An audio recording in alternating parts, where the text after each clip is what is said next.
కవిత గారు చేస్తున్న మాట్లాడుతున్న మాటలు ఎట్లా చూడాల్సిన అవసరం ఉంది? అంటే డెలిబరేట్గా కాన్షియస్గా మాట్లాడుతున్నది ఆమె. ఆమెకు స్పష్టత ఉన్నట్టు కనబడుతుంది. వీళ్ళకేమో ఇంకా స్పష్టత రాలేదు ఆమె విషయంలో. పార్టీ ఒక స్టార్ట్ తీసుకోవడం. ఎవరికి? BRS party. BRS party already suspend చేసింది కదా. సస్పెండ్ చేసింది, బట్ ఎదుర్కోవాల్సినంత గట్టిగా ఎదుర్కోవట్లేదు కదా. ఇప్పుడు ఆమె రకరకాల ఆరోపణలు చేస్తూ ఉంది.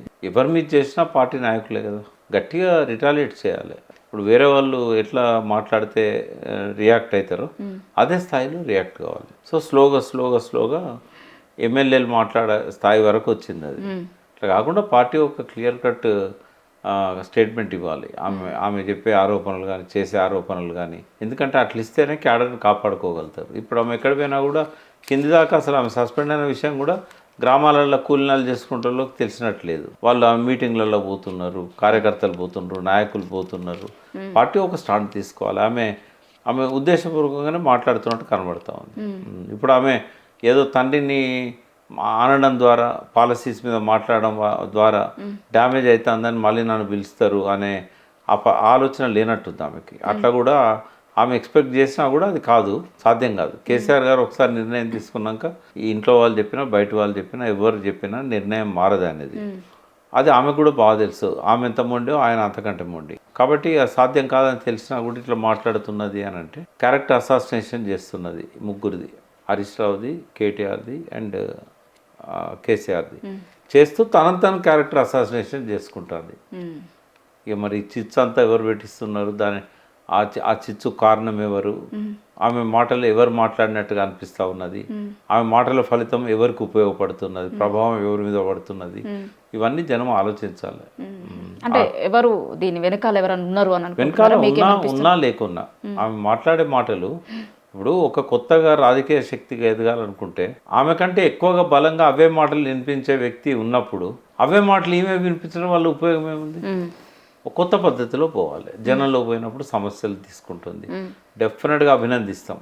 ప్రజలకి ఎవరు పోయినా వాళ్ళు ఎన్ని తప్పులు చేసిన వాళ్ళైనా ప్రజా సమస్యల మీద నిలబడ్డప్పుడు తప్పకుండా వెల్కమ్ చేస్తాం. అంతవరకు పరిమితం కాకుండా సమస్యల పరిష్కారం కోసం ప్రస్తుత ప్రభుత్వాన్ని నిలదీయాల్సింది.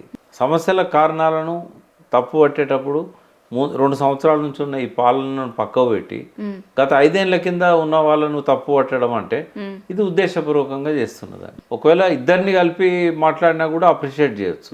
బట్ కేవలం గత ప్రభుత్వం మీదనే దృష్టి పెట్టి వాళ్ళనే అటాక్ చేస్తూ ఈ ప్రభుత్వం మీద 10-15 మాటలు మాట్లాడితే ఒక్క మాట మాత్రమే ఈ ప్రభుత్వం మీద ఉంటుంది. ఎందుకంటే ఈ ప్రభుత్వానికి అనుకూలంగా ఉన్నది అని చెప్పకుండా. కాబట్టి అది డెలిబరేట్గా ఆమె టీఆర్ఎస్ను టార్గెట్ చేసింది. డెలిబరేట్గా హరీష్ రావును, కేటీఆర్ను, కేసీఆర్ను టార్గెట్ చేసింది. నేను మొదటి రోజు చెప్పిన హరీష్ రావు భుజాల మీద తుపాకీ పెట్టి కేసీఆర్ను కాలుస్తుంది అని. పార్టీ పట్టించుకోలేదు. బట్ ఇప్పటికైనా ఇంత దూరం వచ్చిన తర్వాతనైనా ఎమ్మెల్యేలతో మాట్లాడించినందుకు తప్పకుండా ఆ పార్టీకి నేను అభినందనలు చెప్తా. గట్టిగా ఎదుర్కోవాలి. అఫీషియల్ స్పోక్స్ పర్సన్ కేసీఆర్ గారి ఆదేశాలతో నేను ఈ మాటలు మాట్లాడుతున్నా అని చెప్పి ఆమె పట్ల ఒక స్టాండ్ ప్రకటించాలి. ఎందుకంటే సస్పెండ్ చేసి వదిలించుకున్నారు. బయటికి పోయిన తర్వాత ఆమె మాట్లాడే మాటలకు కూడా అఫీషియల్గా దానికి సమాధానం ఉండాలి కదా. కాబట్టి వాళ్ళు ఒక నిర్దిష్టమైన నిర్ణయం తీసుకొని రావాల్సిన అవసరం ఉంటుంది. అంటే తను చాలా మాటలలో 2 ప్రభుత్వాలను విమర్శిస్తున్నారు కదా. నిన్ననో మొన్ననో కూడా 2 తెలంగాణ రాష్ట్రం వచ్చిన తర్వాత 2 సీఎంలు ఉన్నారు తెలంగాణ రాష్ట్రంకి. 2 సీఎంలు గవర్నమెంట్ స్కూళ్ళలో చదువుకుంటారు అని చెప్పారు, కానీ గవర్నమెంట్ స్కూళ్ళ పరిస్థితులు మారలేదు అని మాట్లాడారు. అంటే కలుపుతున్నది అక్కడక్కడ. నేను అన్నా కదా 10-15 మాటలు మాట్లాడితే ఒక్క మాట మాట్లాడదు అంటే అనలేదు అనకుండా. బట్ డెలిబరేట్గా ఇప్పుడు 2 ఏళ్ల కింద ప్రజలు ఓడించిన ప్రభుత్వం ఇంకా అవసరమే ఉన్నది. ప్రజలే ఓడించలేదు కదా, ఇంకా విమర్శలు చేయాల్సిన అవసరం ఏంది? ఎవరి లక్ష్యం అది. కాబట్టి ఆమె మాట్లాడే మాటల యొక్క వెరాసిటీ ఏంది, ఎవరికి ఉపయోగపడతాయి అనేది ఖచ్చితంగా మాలాంటి వాళ్ళం అంచనా వేస్తాం కదా. నేనేమంటున్నా, ఆమెకు పట్టుదల ఉంది, ఆమెకు ప్రతిభ ఉంది, ఆమెకు అనుభవం ఉంది, ఏదో చేయాలనే తపన ఉంది, ఎక్కడికో ఎగబాకాలనే కోరిక ఉంది, కావాల్సినంత డబ్బు ఉండొచ్చు, డబ్బు మొబిలైజ్ చేయగలిగిన శక్తి ఉండొచ్చు. ఒక మంచి ఆల్టర్నేట్ లీడర్గా ఎదగాలి. ఒక ఆల్టర్నేట్ పొలిటికల్ పార్టీ అవసరం ఉన్నదనుకుంటే ఆ పార్టీ ఒక కొత్త పద్ధతిలో నిర్మాణం చేయాలి. అంతేగాని ఈ రకమైన ప్రయత్నాలు, ఈ రకమైన మాటలు మాట్లాడుతూ ఉంటే ఈ మొగ్గలోనే వికసించే అవకాశమే ఉండదు. ఎందుకంటే ఒక కొత్త పద్ధతి ప్రజలు కోరుకుంటారు తప్ప వాళ్ళు మాట్లాడే మాటలు ఈమె మాట్లాడితే ఈమె కంటే వాళ్ళే బాగా మాట్లాడుతుండ్రు అనే కాడికి పోతుంది. కాబట్టి ఆమె ఎదుగుదల మీద ఆమెకు ఒక నమ్మకము, ఒక చేరాలి నేను అనుకున్న స్థానానికి అనే కోరిక ఉంటే ఒక మెంటర్ని పెట్టుకోవాలి. వాళ్ళ గైడెన్స్లో, డైరెక్షన్లో ఎక్కడ తప్పు చేస్తున్నది, ఎక్కడ తప్పు మాట్లాడుతున్నది, ఎవరిని టార్గెట్ చేయాలి, ఎవరికి అగెనిస్ట్గా పోవాలి, జనం మూడేంది, అసలు ఆమె అడగాల్సింది వాళ్ళు ఏంది, 6 గ్యారంటీలు ఏమైనాయి, నువ్వు విద్యార్థులను ఊర్లలో పంపిస్తేవి, ఓటమికి అదే ప్రధాన కారణాలలో ఒకటి. మరి నువ్వు ఎన్ని జాబులు ఇచ్చినావు, నువ్వు ఇచ్చిన పోస్టింగ్లలో ఎక్కువ పాత గవర్నమెంట్ ఇచ్చిన నోటిఫికేషన్లే కదా, నీ గ్రూప్ 1లో కూడా వాళ్ళకి అన్యాయం చేస్తేవి. ఈ విషయాలు మాట్లాడడం పక్కకు పెట్టి ఏమైనా వ్యక్తిగతంగా హరీష్ రావు మీద అబద్ధాలు చెప్పడం, నన్ను కూడా ఆమె హరీష్ రావు నాతో మాట్లాడిస్తున్నది. నాతో ఎవరు మాట్లాడారు? ఇప్పుడు నువ్వు బీసీ ఉద్యమాన్ని టేకప్ చేసినప్పుడు నేను నీకు పక్కన నేను అదే అడగబోతున్నా. మెదక్లో మాట్లాడిన మాటలు మీరు మీ వెనకాల ఎవరో ఉండి మాట్లాడిస్తున్నారు అంటే అప్పుడు నాతో ఎవరైనా నుండి మాట్లాడిచ్చిల్లా? అదే ఆమె ఇందిరాపార్క్ రమ్మంటే నేను పోలే. ఎందుకంటే అప్పటికి కేసీఆర్ మీద ఆమె కామెంట్ చేసింది, నువ్వు మంచిగా ఉన్న రోజులు మీకు సపోర్ట్ చేస్తాం, ఎవరో మాట్లాడిస్తే మాట్లాడుతున్నావు. ఇప్పుడు నేను కేసీఆర్ని ఎప్పుడో బర్త్డే రోజు కలిసిన ఫిబ్రవరి 17 నాడు, అది కూడా అందరు ఇచ్చినట్టే ఒక బోకే ఇచ్చి సెకండ్ తీసుకొని వెళ్ళిపోయినా. నేను ఆయన మాట్లాడిస్తున్నట్ట ఆయన కూడా అంటున్నా కదా, నేను ఒక విశ్లేషకునిగా, తెలంగాణ వాదిగా ఒక్కోసారి నేను దూకుడుగా మాట్లాడతాను, నేను ఎవరిని స్పేర్ చేయాలి. కాబట్టి కవిత ఆ మాటలు వెనక్కి తీసుకోవాలి. ఆమె ఒక మంచి నాయకురాలుగా ఎదిగితే తప్పకుండా అభినందిస్తాం. కానీ ఆమె వీళ్ళని క్యారెక్టర్ అసాసినేషన్ చేయాలని చెప్పి తన క్యారెక్టర్ను పోగొట్టుకుంటుంది, తన స్థాయిని దిగజార్చుకుంటుంది. అది బాధ అనిపిస్తుంది. ఎందుకంటే మనందరం పెంచి పోషించిన మొక్క ఆమె. తెలంగాణ ప్రజల్లో మేము కూడా ఉన్నాం కదా, ఒక ఉద్యమ నాయకత్వంలో మేము ఉన్నాం.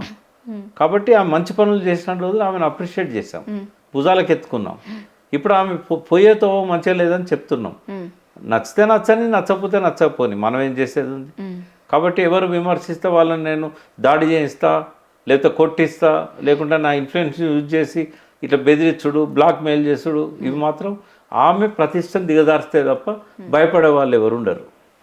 మెదక్లో మాట్లాడినారు, చాలా విషయాలు మాట్లాడారు, కొన్ని ఆరోపణలు చేసారు. అట్లా మీరు చూసుంటారు మీరు కూడా. హరీష్ రావు కన్నా 400 ఎకరాలు ఉన్నది, దాన్ని అలైన్మెంట్ రోడ్ మార్పిచ్చింది, RRRది ఇట్లాంటివి మాట్లాడింది.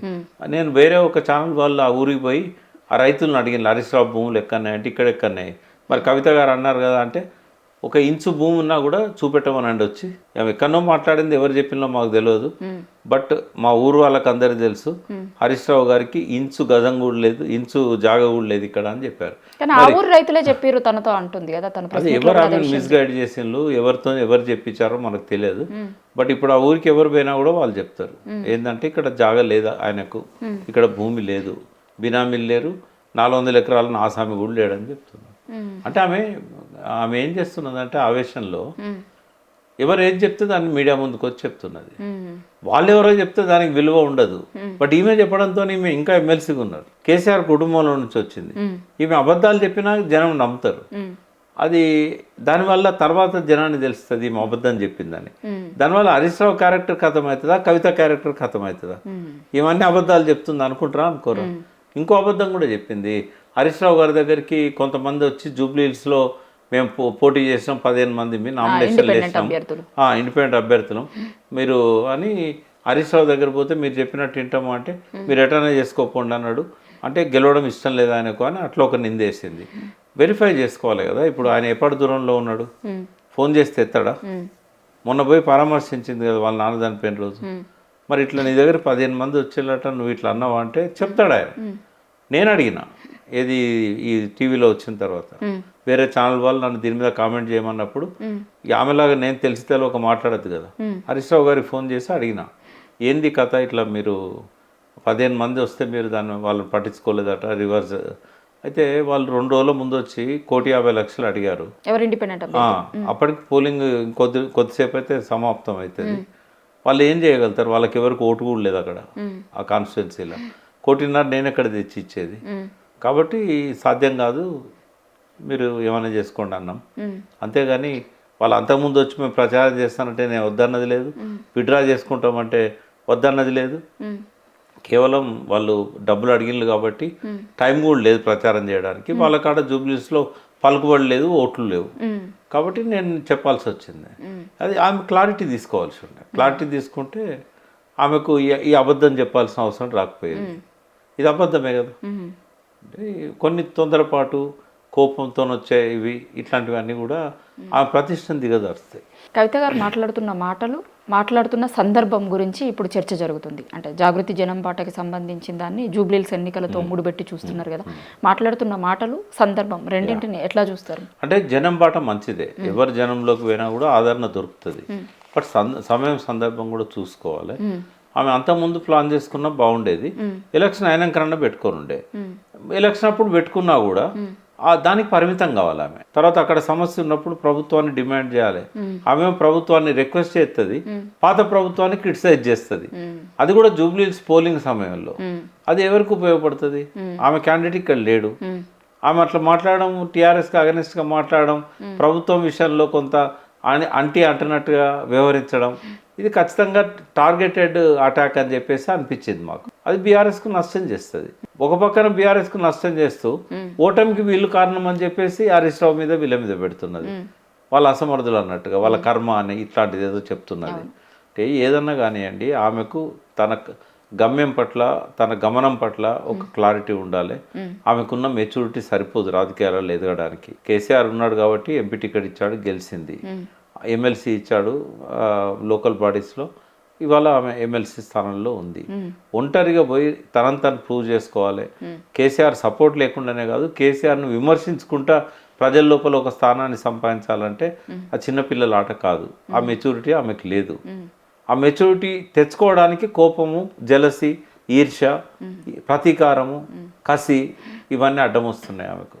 ఆమె ఎదగాలనుకుంటే ఒక మంచి మెంటర్ని పెట్టుకోవాలి. నోట్లోకి వెళ్ళి ఒక మాట పోతే మళ్ళీ తిరిగి రాదు. అది కుటుంబాన్ని బాధించవచ్చు, ప్రజలను బాధించవచ్చు. ఆమె ఇతరుల క్యారెక్టర్ను తగ్గిస్తున్నా అనుకొని తన క్యారెక్టర్ను కూడా తగ్గించుకునే పరిస్థితి రావచ్చు. అట్లా పోయే వాళ్ళకు వెనకాల ఒక మెంటర్ లేకపోతే, ఇంకెవరి ఒత్తిళ్ళ వల్లనో పోతే నష్టమయ్యేది ఆమెకు, భవిష్యత్తు నాశనం అయ్యేది ఆమెది. అది ఆమె గ్రహించాలి. Thank you sir.